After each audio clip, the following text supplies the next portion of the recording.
Good morning students. मैं संजय अग्रवाल, आपका science teacher. उस दिन अपन ने स्टार्ट करा था पहला चैप्टर फसल उत्पादन एवं प्रबंधन। उसके बारे में आपको ये बताया था कि फसल क्या होती है, कितने प्रकार की होती है। फसल प्राप्त करने के लिए किसान को फसल उगाने से लेकर कटाई तक कई चरणों से गुजरना पड़ता है। जैसा उस दिन बताया था 7 चरण होते हैं। इनको हम कृषि पद्धतियां कहते हैं। क्या कहते हैं? कृषि पद्धतियां। आज हम इन्हीं के बारे में एक एक करके अध्ययन करते हैं। सबसे पहले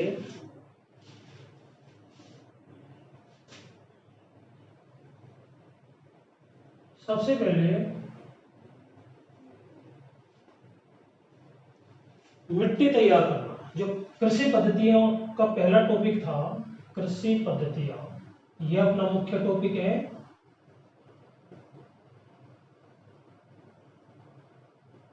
और इसमें पहला चरण है मिट्टी तैयार करना।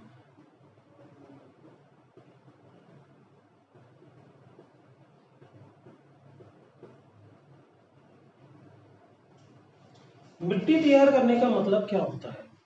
किसान को सबसे पहले हल के द्वारा या कुदाली के द्वारा मिट्टी को उलट पलट करके पोला करना होता है। मिट्टी को उलट पलट कर पोला करना मिट्टी तैयार करना कहलाता है। मिट्टी तैयार करने का मतलब मिट्टी को उलट पलट कर पोला बनाना।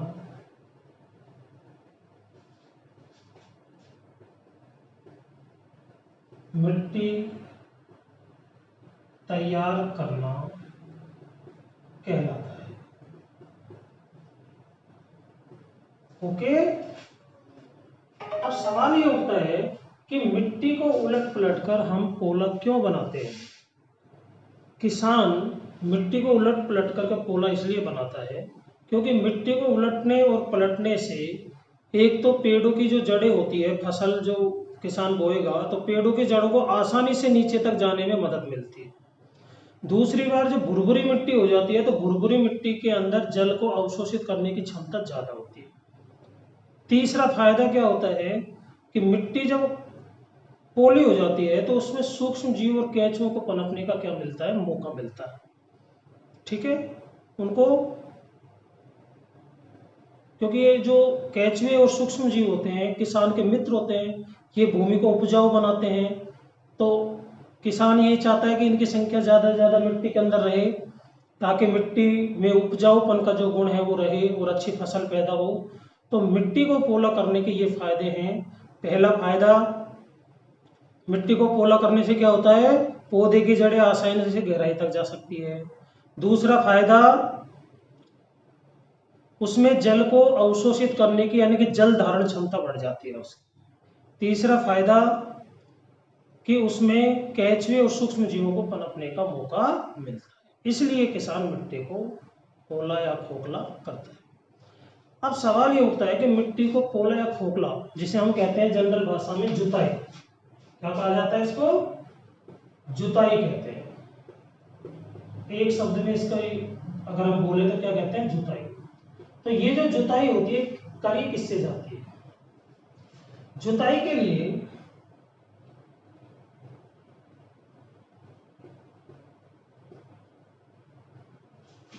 लिए दो साधन है।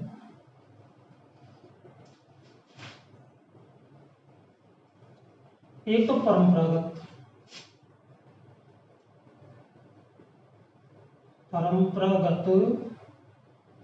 साधन। परंपरागत साधन तो है कौन? हल। अभी हम हल के बारे में डिटेल से पढ़ेंगे। परंपरागत साधन है हल, और एक है आधुनिक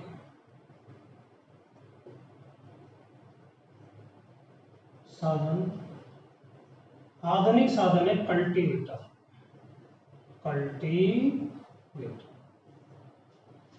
ओके। हल कैसे कार्य करता है और कल्टीवेटर कैसे कार्य करता है, ये अब हम आगे जानेंगे। तो सबसे पहले बात आती है हल। प्राचीन काल से किसान हल का उपयोग करता आया है। हल आपने देखा भी होगा। इसमें क्या होता है,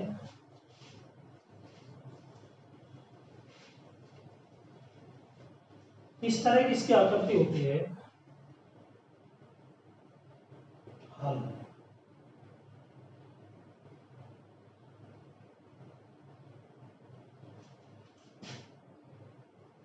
इस तरह से एक लंबा डंडा होता है, इसको हल शेफ्ट कहते हैं।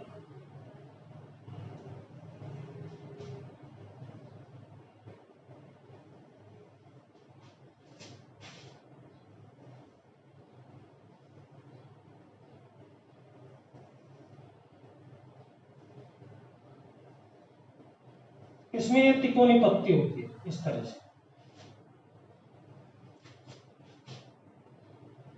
यहां पर ये जोत होती है जहां पर बैल या ऊंट को या घोड़े को जोड़ा जाता है, और इस तरह से ये हैंडल होता है।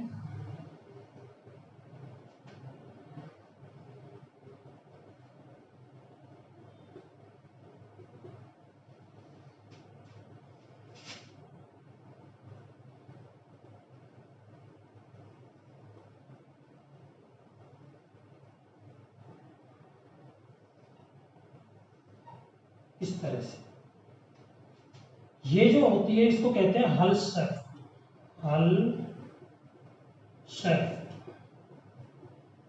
ये एक लकड़ी का बना बड़ा डंडा होता है जिसको हल शेफ्ट कहते हैं। और ये जो तिकोनी पत्ती होती है, इस तिकोनी पत्ती को कहते हैं थाल। क्या कहते हैं? थाल। ये जोत होती है, पशुओं के द्वारा इसको खींचा जाता है। यहाँ पर बैल, घोड़े या फिर ऊंट आदि को जोता जाता है, तो वो जब यहाँ पर लगा करके उसको खींचता है, किसान यहाँ से इसको दबाता है, तो ये जो पत्ती होती है ये मिट्टी के अंदर धंस करके मिट्टी को उखाड़ती है, यानी कि उसको पोला बनाती है। तो इस उपकरण को कहा जाता है हल। ओके। दूसरे जो उपकरण है उसका नाम है कुदाली। कौन सा उपकरण? कुदाली। कुदाली से भी खरपतवार को हटाया जाता है, मिट्टी को खोखला या पोला बनाया जाता है। तो कुदाली का किस तरह से अपन चित्र बनाएंगे वो देखते हैं।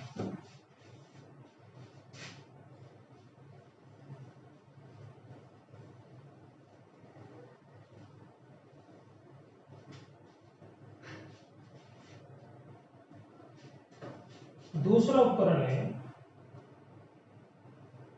कुदाली। ओके। ये कैसा उपकरण होता है? इस तरह से।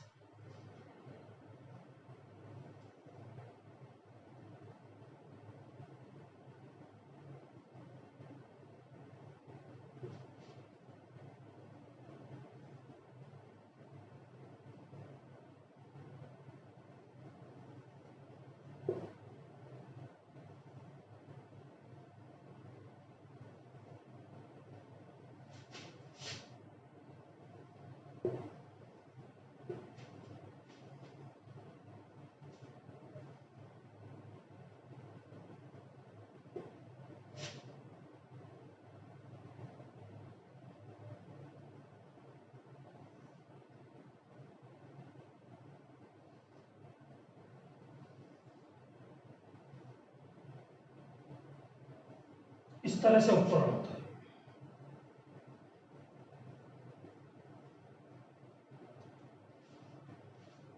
ये पत्ती होती है, ये पत्ती जब इसको यहां पर किसी पशु के द्वारा खींचा जाता है, ये जोत है। जब कोई पशु बैल, घोड़ा या फिर ऊंट इसको खींचता है, तो ये जो तिकोनी पत्ती होती है जमीन में गड़ जाती है और मिट्टी को भुरभुरा बनाती है। तो इस उपकरण को कहा जाता है क्या? कुदाली। तो कुदाली और हल के द्वारा मिट्टी को पोला किया जाता है, भुरभुरा किया जाता है। अगला जो आधुनिक उपकरण है जिससे मिट्टी को भुरभुरा या मिट्टी को पोला किया जाता है, मिट्टी तैयार की जाती है, उसको कल्टीवेटर कहते हैं। कल्टीवेटर ट्रैक्टर के द्वारा चलाया जाता है, ठीक है, और इससे समय की और श्रम की दोनों की बचत होती है। इनसे जब हम जुताई करते हैं खेत की तो इनमें समय भी ज़्यादा लगता है और श्रम भी ज़्यादा लगता है, मेहनत भी ज़्यादा होती है। ट्रैक्टर से संचालित जो कल्टीवेटर होता है उसमें कम समय में और कम श्रम में एक बड़ी भूमि को जोता जा सकता है। तो आजकल इनके विकल्प के रूप में उपयोग किया जाता है किसका? कल्टीवेटर का। ओके,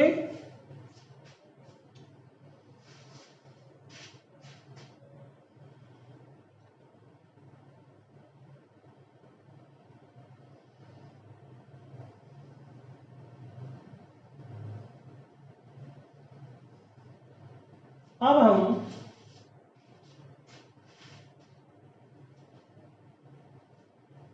बुआई के बारे में बात करते हैं। किसके बारे में? बुआई।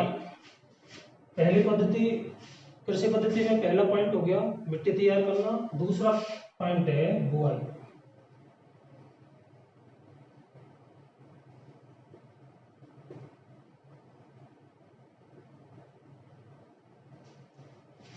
बुआई, बुआई का मतलब होता है कि जो बीज है, बीज को फसल खेत के अंदर बोना क्या कहलाता है? बुआई कहलाता है। ओके, अब यहाँ पर हम देखते हैं कि बुआई करने के लिए एक तो परंपरागत औजार काम में आता था। परंपरागत औजार में तो क्या होता था, उसको बैल या कोई पशु खींचता था और किसान पीछे किस तरह से कीप आकार की रचना होती थी, उसमें बीज डालता जाता था। अब उसमें नुकसान ये होता था कि कहीं पर तो कई बीज गिर जाते, कहीं पर काफी दूरी तक कोई बीज नहीं गिरता था, समान गहराई पर बीज नहीं लगते थे, तो पक्षी उनको उठा करके ले जाते थे। आजकल बुआई के लिए जिसका उपयोग किया जाता है उस उपकरण को कहते हैं सीड ड्रिल। क्या कहते हैं? Seed drill. सीड ड्रिल के द्वारा जब बुआई की जाती है तो समान दूरी पर बीज गिरते हैं, समान गहराई में बीज गिरते हैं और पक्षियों से जो नुकसान होता है वो इसमें लगभग नगण्य होता है, ना के बराबर होता है। ठीक है, सीड ड्रिल जो होता है ये ट्रैक्टर द्वारा संचालित होता है, जैसे कल्टीवेटर चलता है उसी तरीके से इसको भी ट्रैक्टर खींचता है। तो आजकल बुआई के लिए सीड ड्रिल का उपयोग किया जाता है। ओके,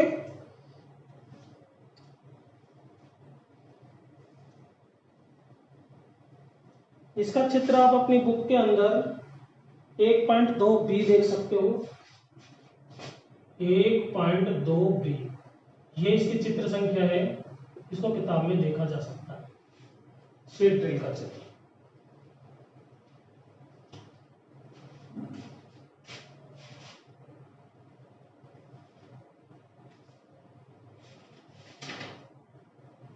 तीसरा जो चरण है वो है खाद और उर्वरक।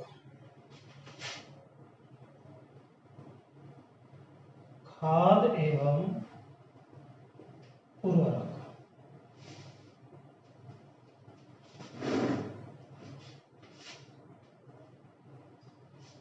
किसान जब लगातार खेत में फसल बोता है तो आपको पता है लगातार उसके अंदर जो मिट्टी के अंदर पोषक तत्व होते हैं, पोषक तत्वों की लगातार कमी होती चली जाती है। ठीक है, अब अगर पोषक तत्व बिल्कुल खत्म हो गए तो उसमें फसल उत्पन्न नहीं होगी, क्योंकि भूमि क्या हो जाएगी? बंजर। इसलिए किसान को समय समय पर उसमें खाद और उर्वरक डालने होते हैं। खाद और उर्वरक डालने से भूमि के जो उपजाऊपन है, फर्टिलिटी पावर है, वो बनी रहती है। खाद आपको पता है जैविक पदार्थों से बनाई जाती है, जैसे सब्जी के छिलके, पशुओं के द्वारा त्यागा गया गोबर है, जैविक कचरे से बनती है कौन? खाद। और जो उर्वरक होते हैं, उर्वरक फैक्ट्रियों में बनाए जाते हैं, ये रासायनिक पदार्थ होते हैं। कुछ समय तक ये फसल को फायदा पहुंचाते हैं, लेकिन धीरे धीरे ये मिट्टी में जो सूक्ष्म जीव होते हैं उनको समाप्त कर देते हैं। तो खाद और उर्वरक मिट्टी के अंदर जब मिलाए जाते हैं तो मिट्टी का उपजाऊपन इनसे बढ़ता है। ठीक है, इस तरह से आज हमने 3 चरणों के बारे में पढ़ा। मिट्टी तैयार करना, बुआई, खाद और उर्वरक का प्रयोग करना। बाकी चौथे चरण से हम कल पढ़ेंगे। ओके।